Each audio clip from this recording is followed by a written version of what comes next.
Hello, welcome back to Cracking the Cryptic, and I hope you're having a great New Year so far. Now, somebody, Web the Third, in their debut for the channel, is basically recommending a new song, and this puzzle is called "What's the Sequency, Kenneth?" Or maybe I should say, "What's the Sequency, Kenneth?" And we'll have a look at that in a moment. It's a dynamic fog puzzle, and we'll try and clear the fog and find out what is lurking underneath. And we'll have a go at that in a moment. But I do want to mention that on Patreon, we've got the wonderful Off by One Sudoku Hunt by Panthera. Some brilliant puzzles, a calendar for the year, and there's a 13th month in Panthera's calendar, which will get you to the solution, which you can then send in and try and win the prize of a collaboration with Simon, like Don Ferguson's collaboration. Which was the latest one he's recorded. So check it out. It's great fun. There's other things on Patreon too, like gridogram and connections videos, and the hard crosswords, like the monthly club special from the Times, and some listener crosswords as well. So loads going on Patreon. It's a great resource. Do join us there in the best puzzle club in the world. And of course, also there are our apps which feature Fog of War. That is one of them, and great fun it is too. The latest app is Classic Sudoku 2. There are some brilliant puzzles in that, and there's the worms are out as well. We're working on a couple more of those. So loads going on. One of the links under the video in the description field, in fact, leads to our post box. So we have a PO box where you can send us stuff. And it's quite expensive. I was thinking that maybe we should end that. Then I went yesterday. I hadn't been over Christmas because I was away a bit. And last time I'd gone in was on the 21st. There's always a chance, of course, that I'd missed things at Christmas. And my goodness, what a haul. So I'm going to show you this card we got from Australia. So Kenny and Mal actually rigged up this card. I don't know if you can read it. Can you read that? Let's just see. You probably can't. Oh, well, maybe, yeah, you can. Look, it's to Simon Anthony and the team at Cracking the Cryptic. Subject, Christmas 2025. And the message is, this card could have been an email. You open it up and it says, but we spent around $13.72 Australian on getting this to you instead. Which is fantastic. It's brilliantly rigged up, like kind of an old-timey email. And I don't know how they created that. Absolutely fantastic. Arrived in a brilliant envelope with a seal on it, no less. But thank you so much to Mal and Kenny from Australia for that. That's amazing. Also got a lovely Christmas card from Peg. You know who you are, and a lovely message in it. You know we love you, Peg. And I'm building up to the most incredible thing, which arrived from Kane in Baltimore, who has been working incredibly hard for months on this. It's the biggest cross-stitch project they've ever undertaken. And it turns out to be two matching cross-stitch Cracking the Cryptic grids with Fistamafel rings displayed. They've both got 3 in the corner as well, which is just unbelievable. What is also unbelievable is the letter explained that there was basically, across the two cross stitches, there are basically well over 10,000 stitches involved. It is absolute chef d'oeuvre, masterpiece, a work of serious love, and we're really honoured by it, to be honest. Actually, I'm going to mention the message that was on Mal and Kenny's Christmas card, which said, "Thanks for bringing so much calm and order to the world." And if I'm honest, Kane expressed similar sentiments. I wish we could bring calm and order to the world. Lots of other people aren't at the moment, is my feeling. So let's all wish for a more orderly world in 2026, and we'll try and help us get there one Sudoku cell at a time. So do join us on this odyssey of calm and order. Although you won't be calm when I start making mistakes or entering digits that are wrong or not being able to spot the next move in this puzzle. But I'm going to attempt this puzzle now, and I'm going to go through the rules. So it's, as I say, it's by Webb III. It's called What's the Sequency, Kenneth? We've got the colorblind version to link to, which mentions letters with lines as well as the colors of the lines. And I'm going to explain the rules now. So normal Sudoku rules apply. That means 1 to 9 will go in every row, every column, and every 3 by 3 box. The grid is covered in fog. Correctly placed digits will clear any fog in that cell and potentially in other cells as well. So it's dynamic fog. A thick dark grey line is a sequence line containing an ordered set of digits with a constant difference between adjacent cells. For example, 1, 2, 3 would qualify, or 2, 5, 8, where the differences would be 1 or 3 respectively, or 3, 3, 3, where the differences would be 0, but not 1, 3, 2, where the differences would be 2 and then 1. So there are also, somewhere in this puzzle, palindromes, which are light grey lines that contain digits that read the same in either direction. German whispers, in which digits separated by a green square must differ by at least 5 from their neighbours on the green square.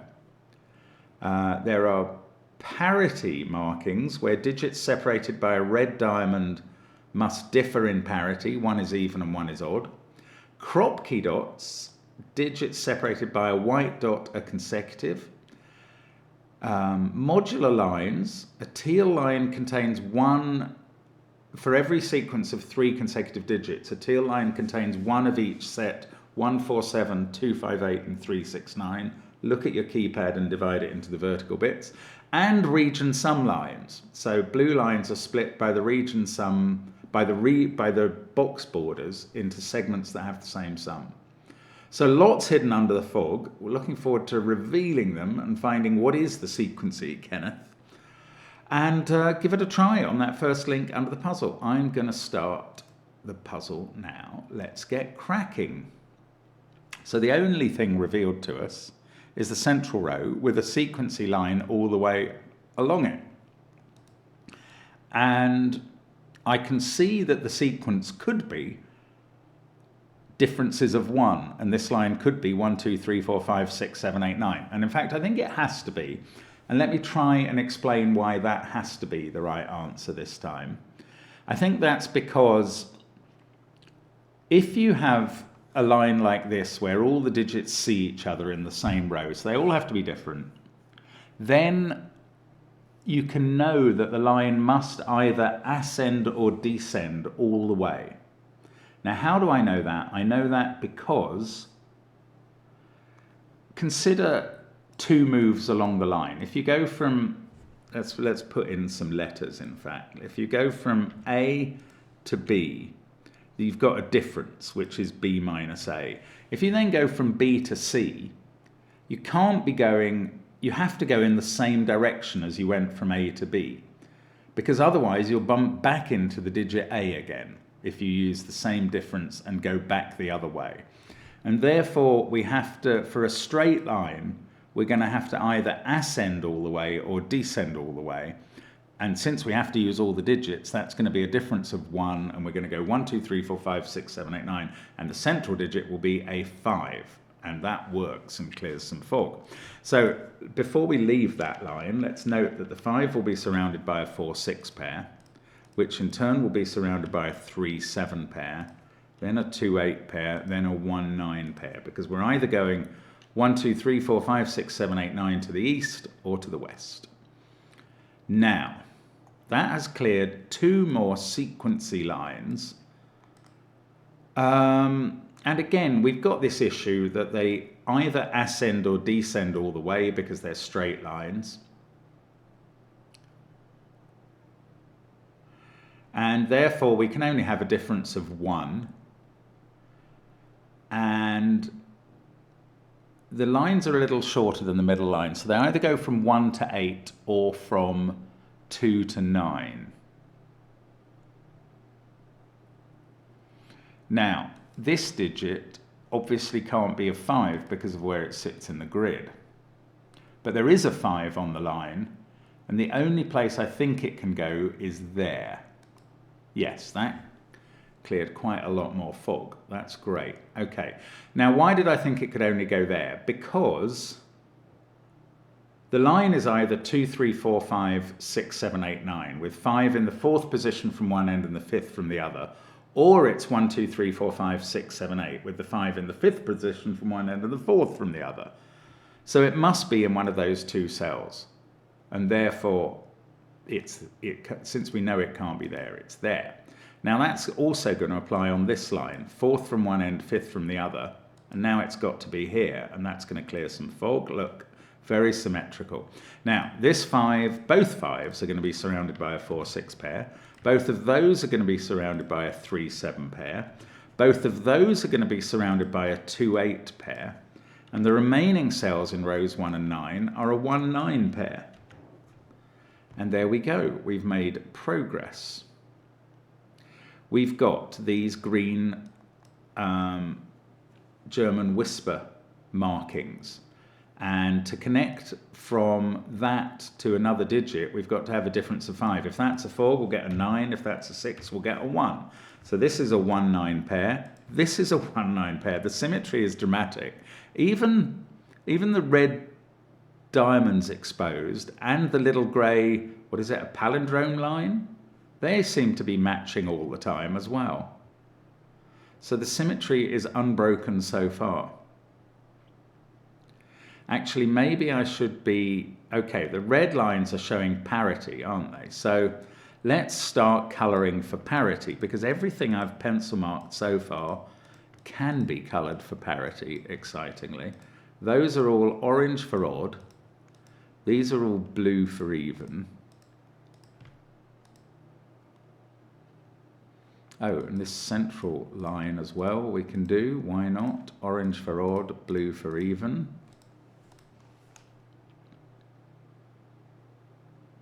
Now, that even is connecting to a different parity, so that's odd, that's connecting to that, which is even, that's connecting to those two, which are odd, and we've got our 5 odds in box 1. We're going to get 5 odds and 4 evens in every row, column, and box. So let's do the same down here. The symmetry is going to help us. 5 odds have been achieved in box 9, those are even. Now we've had 4 odds in row 8. Oh, look, we get a 5th one there, and a 5th one in row 2, and everything else in row 2 and row 8 is even, just by counting it. They're all on red diamonds, so these cells are odd. Now I've got all 5 odds in a quincunx shape in boxes 2 and 8, so the other cells there are even, and that in turn has given me 4 evens in column 5. So the other digits in that column are odd. Actually, they're a 3, 7 pair, because we've had a 1, 9 pair. So now in the central box, we've used 3, 4, 5, 6, 7. Everything else is going to be 1, 2, 8, or 9. Don't know how that's going to work. 1, 2, 3, 4 odds. Now, should I be using the lines? The orange colour has slightly obscured the... I don't think these palindromes can be the same line, because we would see it going through row 5 somewhere, wouldn't we? And I haven't seen that. Even if I delete the colours there. No, there's no palindrome line going through that. So these are 2 different palindrome lines. But they could be as short as 3 cells. They can't be just 2 cells, or those would have to be the same digit in the same box. Oh, I suppose I could mark these cells all as 3, 5, or 7. No, not those 2. Hang on. Oh, yeah, these 3 in this box. They're all 3, 5, or 7. Because the 1, 9 pairs are used already in boxes 1 and 9, and indeed in row 2 and 8. So that is a 3, 5, or 7. These pair in column 5 are a 2, 8 pair.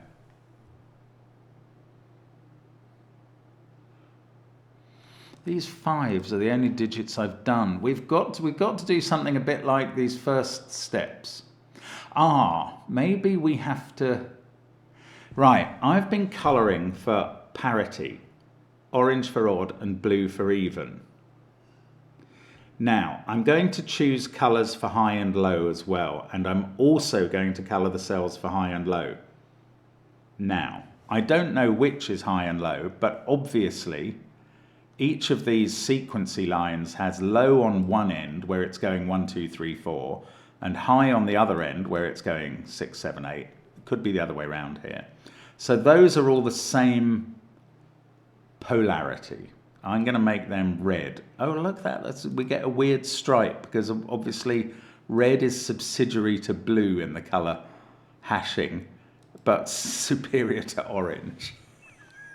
Okay, the other ones in the row are yellow. I'm going to have red versus yellow. Now, that red is the opposite to this on the German whisper. If that's a 4, that's a 9. So it's from, if that's low, that's high. So red and yellow, that sees this cell, which is now red.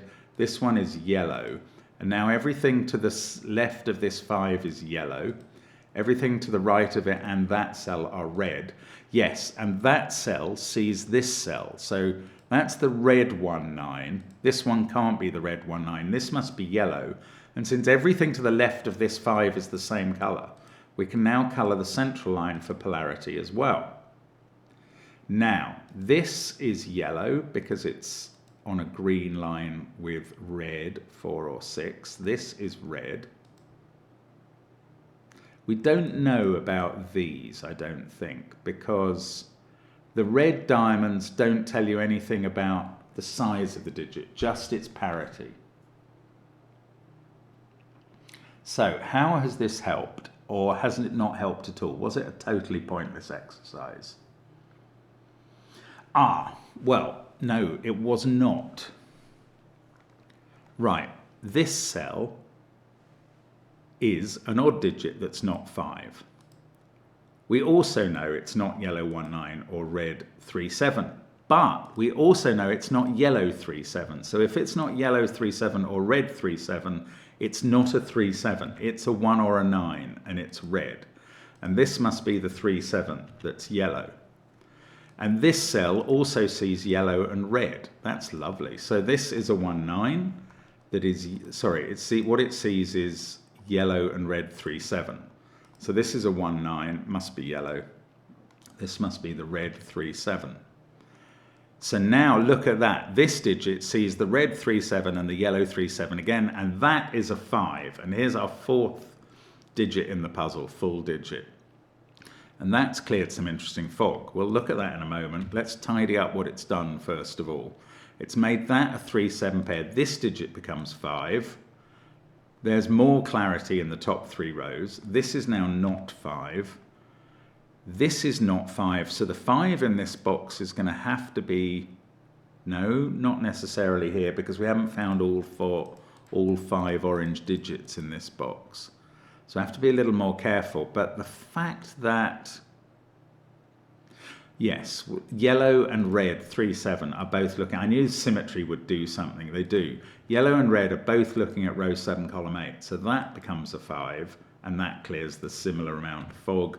Then we've got a 3, 7 pair here, and that's a 5, and that clears the rest of the fog in row 7. Gosh, I mean, I love this. It's remarkably symmetrical. Oh yes, I was going to look at these palindrome lines, which are complete. They're complete now. I think we can assume perfectly reasonably that there isn't a palindrome line hidden under here, under the blue line. It ends here. So that 3, oh, do I know the colour of this 3, 7? No. Well, if I do, I haven't worked it out. But I do know that that is the other end of the line. So that's a 3, 7. Similar here, that's a 3, 7. I'm colouring it orange for its parity. I don't know its polarity yet. Yes, I do, because it's in a box with red. So that one's yellow, that one's red, that one's yellow. Here, what is it? That is in a box with yellow. That's the way around. So that's red on the palindrome, that's yellow. So have I got all my odd digits coloured, maybe apart from those two? I don't know what this is. This could be yellow 3, 7 or red 1, 9.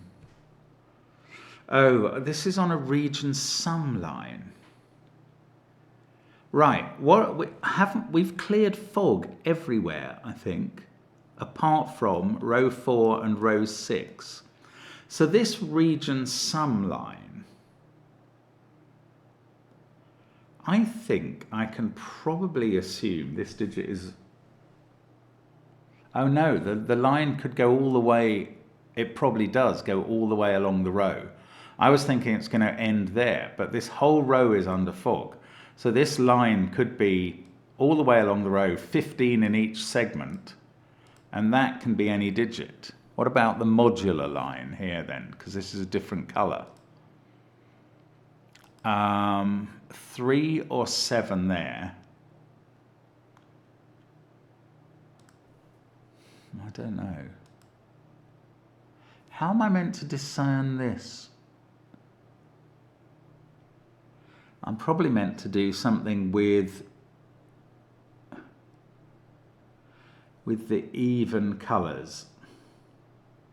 Look, I've had 2 reds in this column of low digits. That's low, so that must now be yellow. Is that right? No, it's not right. That's not right. This could be red 4 or 6. Okay, sorry. Oh, we've got this white dot and that white dot as well. I hadn't thought about them. Ah, now this is very interesting. I think we can do these. Look at this column. We've had yellow 1 9, red 2 8, both 3 7s. So let's think about the more extreme digits. Could this be yellow 1 9 and yellow 2 8? No, because we've had yellow 1 9. Could it be red 1 9 and red 2 8? No, because we've had red 2 8. So the only way, this can't be now 1 and 2 or 8 and 9. It can't use 3 or 7. It must use digits from 4, 5, 6. And the odd digits it's using is a 5. And that's got to be here. There we go. And this is a 4 or a 6. I don't know its colour. Yes, I do. That's red. This is yellow. And this must work the same way. We've had both 3 7s, yellow 2 8, red 1 9. So we can't have a sequence from 1, 2, 8 or 9. This must include a 5 and either 4 or 6. And that 4 or 6 is red in this column. 5s, of course, are orange. Now we do know about this blue line. Right, that digit, that 5 plus 7 would bust the line, so that's a 3. This must be 1, and they add up to 9.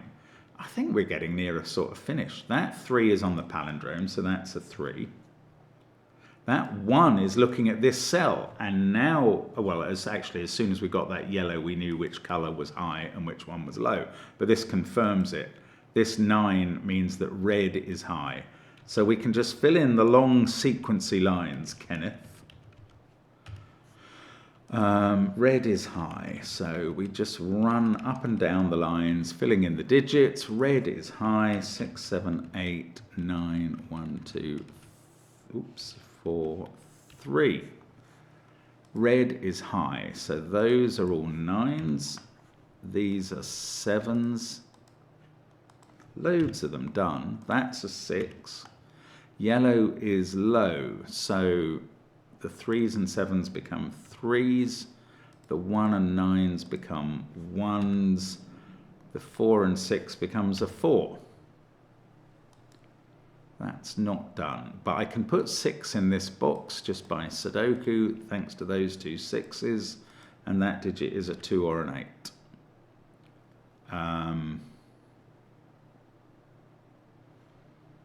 What's the equivalent of that down here? It's not 6, it's probably 4. We've got 4 there and 4 there, so this digit is a 4.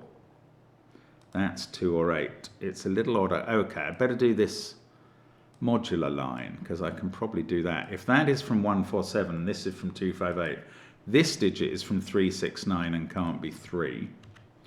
This digit, we've got a 3, 6, 9 and a 2, 5, 8. This is from 1, 4, 7, but it sees 7 and 4 on either side.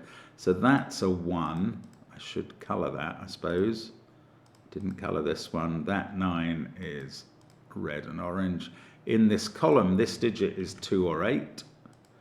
And this is also 2 or 8 in the box. Couldn't get that one, never mind. I've got 2 and 9 to put in this column. This is just Sudoku now because we got that 9. I could get rid of the colouring now, couldn't I? 3 in books. 3 has to be there, and then I've got a 2-4 pair. What have I got down here? A 2-6 pair. A 2-8 pair here. No, that can't be right. A 4-8 pair, that's better. 5, 9, 2, 3, 4. We need a 1. It's got to be there in the box. This is even, so it's 6 or 8. 7 is placed there, and this is 6 or 8 as well. Okay, let's put in a little bit of colour.